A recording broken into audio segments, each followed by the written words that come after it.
We all love our pets, right? Of course we do. But here's the scary part. Our homes can be a total minefield of hidden dangers. So today, we're going to do a full-on pet-proofing of your home and get you ready for anything. Let's dive in.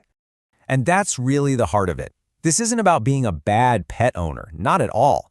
It's about how one tiny moment, a purse left open, a pill dropped on the floor, can turn into a full-blown crisis. It literally happens in seconds. So, here's the game plan for the next few minutes. We're going to arm you with the knowledge you absolutely need. We'll walk through what to look for, what to avoid, and exactly what to do in an emergency. This is just essential stuff for anyone with a pet. I mean, just take a look at this. Cleaning supplies, houseplants, even the groceries on the counter. These are things in every single one of our homes. It's a really powerful reminder that sometimes the biggest threats are hiding in plain sight. Okay, so before you can jump into action, you first have to recognize that there's even a problem, right? Your pet can't just tell you what's wrong, but their body will absolutely send out some signals. Let's cover the key signs you need to be watching for. All right, pay close attention here. You know, some of these signs, like vomiting, are pretty obvious, but others are way more subtle. A dog that's suddenly bouncing off the walls, or a cat that feels kind of cold to the touch, those are major red flags. Basically, any sudden, unexplained change in their behavior is a reason to be concerned immediately. Okay, let's start our inspection in the heart of the home, the kitchen. This place is a real hot spot for accidental poisonings, and a lot of the time it's from well-meaning owners who just don't know the risks of sharing a little human food. This list right here, it's non-negotiable. Grapes and raisins can actually cause kidney failure. Onions and garlic, they can damage red blood cells. And that raw bread dough you're letting rise on the counter, if they eat it, the yeast can ferment in their stomach, causing horrible pain and even alcohol poisoning. Everybody, please, if you remember one thing from this, remember this word, xylitol. It is one of the most dangerous things on this list because it's hiding in so many healthy or sugar-free foods for humans. Even a tiny, tiny amount can be fatal for a dog. So the big takeaway here is you've got to become a label detective. Seriously, before you let your dog lick that last bit of peanut butter from the jar, just flip it over and check the ingredients. That one tiny action could literally save their life.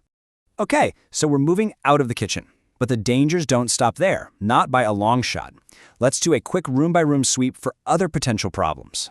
This table is a fantastic snapshot. In the bathroom, you've got all our human medications. Huge risk. Out in the garage, antifreeze is just notoriously deadly. Why? Because it actually has a sweet taste that animals are drawn to. And yeah, even those essential oils you might be using in a diffuser, things like tea tree oil, can be really toxic, especially to cats. Now let's talk about a hazard that, for a lot of us, is literally part of the decor. I'm talking about houseplants. That beautiful greenery you have in the corner might look harmless, but it could be a real problem for your pet. Just take lilies, for example. For cats, they are devastatingly toxic, so much so that even drinking the water out of their vase can cause fatal kidney failure. If you have pets, you just have to know which plants in your home are safe and which ones aren't. Okay, we've covered a lot of prevention, but now let's switch gears and talk about what happens if the worst-case scenario unfolds. You suspect your pet got into something poisonous. What do you do right now? The key is having a plan. It's just 4 simple steps. And the first one might be the hardest. Take a deep breath. Panicking will not help your pet. Get them to a safe spot, check if they're conscious and breathing, and then immediately get on the phone for professional help. Don't waste precious minutes Googling stuff. Call an expert. This is a massive, critical point. I can't stress this enough.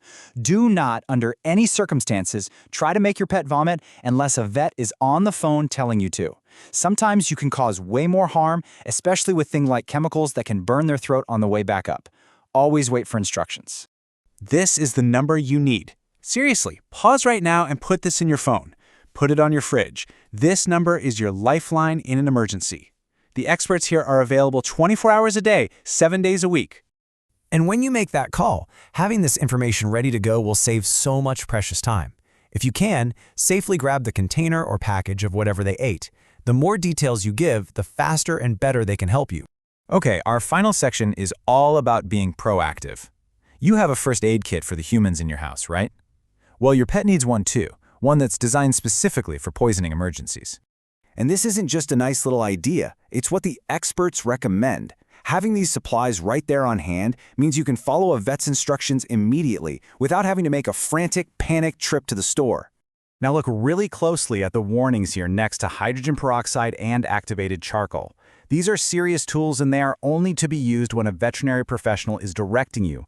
That charcoal, for instance, works by binding to certain toxins to stop the body from absorbing them. The whole point of this kit is to be ready to act, safely and quickly, with an expert guiding you. And really, that's the question I want to leave you with. We've walked through the dangers, we've laid out the action plan, we've seen exactly what it takes to be prepared. So the only question left is, are you? Building that kit is the very first step you can take right now to protect that pet you love so much.